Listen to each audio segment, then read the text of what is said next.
Hey guys, Vince Luca here, and today I got a little bit of a cold, so I'm sorry for my voice. But I just wanted to do this quick video on Path of Exile 2 for beginners or new players, and a bit of information. So let's start with the stashes. So here you have some tabs that you can add to your stash. There's special tabs as well that you can add so that as you're playing the game, you can find a lot of unique items or rare items, and you want to put these in your stash. You're gonna have to buy extra tabs. It is a free-to-play game, so that's why they do that. That's their way of making money. It's basically inventory space. So you're gonna get, I think, 4, I believe, regular tabs as a new player or a free player, and these tabs are basically inventory space, and you could put little icons next to them, but you can't rename them or you can't change the color of them. They're just going to be brown and nameless, so like 1, 2, 3, 4, and you might be able to put them in folders and stuff. But these green tabs here, these are upgraded or premium tabs, and you can change the name of these tabs. So for example, this one, I might change it to selling, which is a tab where I can make public, and then whatever's in there is selling. And you can even change the colors, so I can go to red, for example. So this is going to be like my selling tab, so I know that whatever I put in there is for sale. I can make it public and then choose what kind of price is going to go on the items, choose if it's negotiable and stuff like that. So it's pretty practical if you want to sell your items to other players. And you could also sort your tabs, so you can go like left and right, put it basically wherever you want. I'm going to put it next to my currency here. Those are the 2 tabs I'm going to be using for a long time. And I have this special tab here. This is like a unique collectibles tab, so every time you find different uniques, the numbers here should be going up. So as you find uniques, you're increasing your collection of uniques that you're finding. So to go get your tabs or to buy them, you can go into the cosmetics tab and then just click on anything and then go to buy more. So you want to buy more, and right now I'm at 0 gold for some reason, but I think it's gonna increase to 1,000. I should have 1,000 at one point. So I'm gonna go into the tabs here, and oh, there you go. So at the top right of the screen there, you see I got my gold. So maybe just coming into this marketplace, and the tabs market is gonna give you your gold. I know a lot of people on Reddit are saying they didn't get their gold yet. So maybe come on this screen and it's going to automatically update. So yeah, you have different tabs here that you can buy for your stash. So this is the currency stash tab that I was talking about. 75 coins for that one. It's pretty good. You could buy just regular stash for 30 coins. Unique collection tab. It's the tab that I showed you before. So you have a bunch of different tabs here that you can buy and to basically organize whatever you find. You also have these bundles that are really good deals.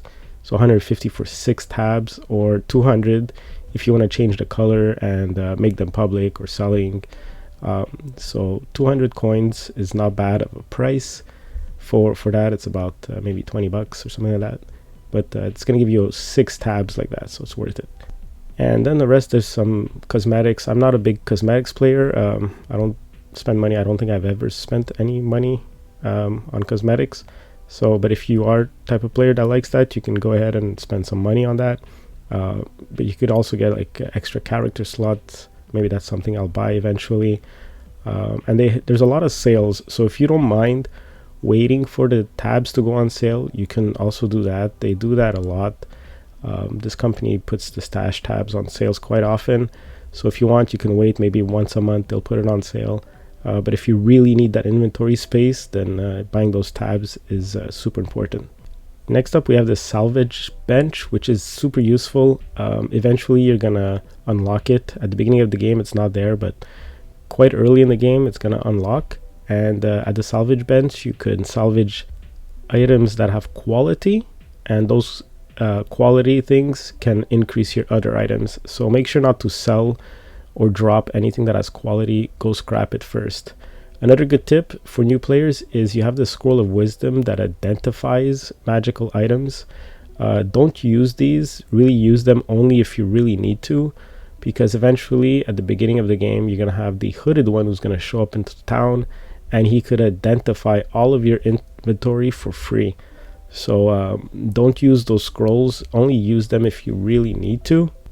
But if you can hold on to them, just hold on to those scrolls. And another good tip is before you go sell anything, come to this guy, identify your whole inventory, make sure it's grayed out, which means your inventory is all identified, and then you can go sell, because identified items, if you sell them, they're worth more to this girl here who also sells and buys stuff. Another good tip is if you're looking for something but you can't find it, or it's not dropping or whatever, you can try Finn. He basically sells anything you need or want, but it's going to be random. So he has one of everything. If I need a crossbow or a belt, for example, my belt is pretty bad, so I can just go into his different tabs here and look for a belt. There's a belt right here, and the problem with that is that it's quite expensive and it's random, so you have no idea what you're going to get. But sometimes you're in a bind and you're level 15 and you still have a level 3 belt. Maybe it's time to buy a belt and make bosses easier to fight. So yeah, so this guy here sells random stuff, but it's one of each. So whatever you're missing, he might have, and he might you might get a good pull. It's a gamble, basically. Next up, we have this guy here who also sells things, but at least you know what you're gonna get. This is really good, a crossbow with 2 sockets. Sockets are kind of rare because it's a way for you to upgrade even more the weapon by putting runes in them. So as you play, you might find some runes, a little bit rare, but if you find those runes, you could put them into these sockets. So the crossbow I'm using right now has a rune in it for cold damage. So I put in a rune that gives me 6 to 10 cold damage. So having 2 sockets on a weapon is pretty useful. So I might buy this after the video. But let me show you the runes, what they look like. So if I'm gonna go with my stash here, I think I put them under currency. Currency has like a few little extra stash boxes on the bottom here, and I just put these runes here. So I have glacial rune, which gives me the cold, and desert rune, which gives me the fire damage, and I have 2 of these. So I could get that crossbow and put 2 of these and do a lot more fire damage with that crossbow. If you want to go in and do all kinds of fire damage or all kinds of ice damage, having those 2 slots in a weapon is useful. Another tip is before you go out, click on the well. This is going to replenish all of your bottles and your flasks and your mana flask and your health and everything. So always click on the well before leaving, making sure that all of your potions are filled. So for your character skills, you have these different slots that you could put in skills. So you can have 100 skills, but you have a few limited slots that you can put per character. So for me, if I want these gas grenades, it's basically a gem that I slot into my character and I get that ability. And on top of that, I can increase it 2 times with special gems, more gems to increase that ability. So for example, I added corrosion, which is a gem for poison. So it's going to make my gas grenades even stronger. It's going to add corrosion, and bursting plague, another poison gem that I added to my gas grenades. So now my gas grenades do a lot of poison and area effect of poison and stuff like that. So you can also upgrade your skills with different gems, kind of like runes that upgrade your weapons. These upgrade your skills, your spells, basically. Also, if you look down here, you have strength, dexterity, and intelligence. These are the 3 different attributes that players have, and they are linked to a color of the gems. So strength is red, dexterity is green, and intelligence is blue.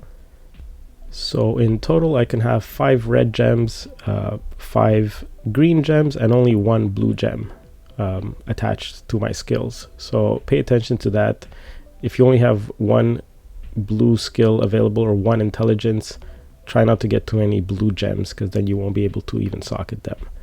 Now let's take a look at your skill tree. Each character is going to start somewhere else on the skill tree. They have their own like starting grid, and it's a huge tree.